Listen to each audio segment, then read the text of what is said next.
Keep it going for the prom king of Lausanne High School. That only makes sense to him and I, because we went to high school at the same time in the same city. Everyone leaving the room needs to return to the room. Especially you, Rob. We only have 2 comedians left, Rob. Come on, Rob. You gotta support the comedian. I've been supporting so much. I've been watching 7 hours of open mic comedy for the last 20 years every week. This is the drunkest I've ever seen, Rob. And that's why his head's like, you might bet that. Oh, you're pretty new. Yeah, if you were. Anyways, your next comedian coming out to the stage is Life Coach Robert B.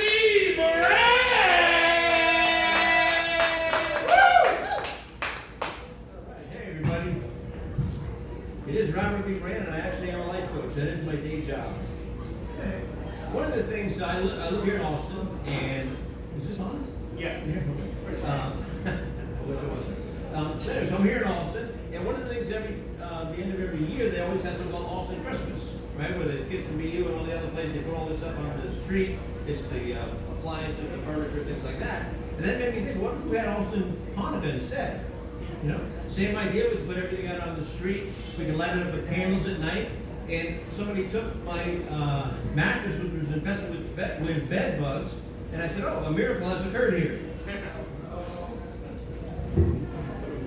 All right. I was confused about the difference between therapist and life coaching. And I realized, well, therapists, that's for people that have problems. And life coaching is for people that have money and they refuse to admit they have problems. The life coaches get a bad rap for giving out canned advice that really isn't applied. So I got some things here that I like to tell people, which isn't canned advice. I like to switch it up a little bit. So, for example, Margaret Thatcher said, if you want something said, ask a man. If you want something done, ask a woman. But if you want something said repeatedly, tell your mother-in-law and tell her it's a secret. Alexander the Great said, I am not afraid of an army of lions led by a sheep. I am afraid of an army of sheep led by a clown. J. Paul Getty said, the formula for success is rise early, work hard, and strike oil. But I think these days it's more like duck lips, a big chest, and an iPhone. Thank you. And somebody else said, welcome back. Albert Schweitzer said, success is not the key to happiness. Happiness is the key to success. If you love what you're doing, you will be successful. Either that, or it's your first time trying mushrooms. Nelson Mandela said, it always seems impossible until it's done. Or you're at Thanksgiving and you tell your brother-in-law and he tells you how easy it was. Winston Churchill said, if you're going through hell, keep going. He also said, don't roll down the window and do one of these. Confucius said, it does not matter how slowly you go, as long as you stay out of the left lane. Well, as a life coach, job problems are also a common topic that we deal with a lot. Back in the day, I worked at one of the big box home improvement stores. It wasn't the orange one, to give you a clue. I can't actually name it. But I felt really bad at the time that I took him in a press guy and showed him where the rope was on aisle 17. So I started out at the pro desk, eventually went over to loss prevention, and there, obviously, the job was trying to stop loss, which didn't work for my hair, obviously.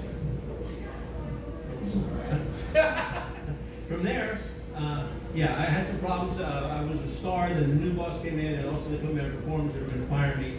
I got really upset. I started to think about hurting my boss. This is true. I didn't actually have a plan. I just thought about it. So eventually I called the VA helpline, and they sent me to the psych ward in New Jersey.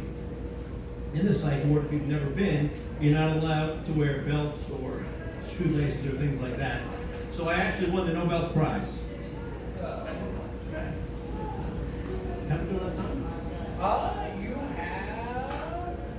have into the clock 1 minute and 20 seconds. Okay, minute 20. So I'm feeling risky. Anybody got any questions? How did you become a life coach? How did I become a life coach? In the old days, you would call it unemployed. But now that I've got a Zoom account, I became a life coach. Hi.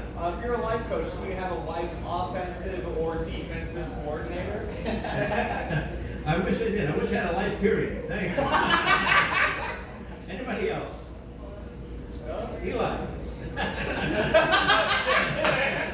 I was going to say, my son likes to play Call of Duty, and I know one of the versions was Black Ops. But I don't see a lot of Black Ops, so I don't know how that could really be. That's right. Anybody else? As a life coach, do you do any two-a-days? Speaking of two-a-days,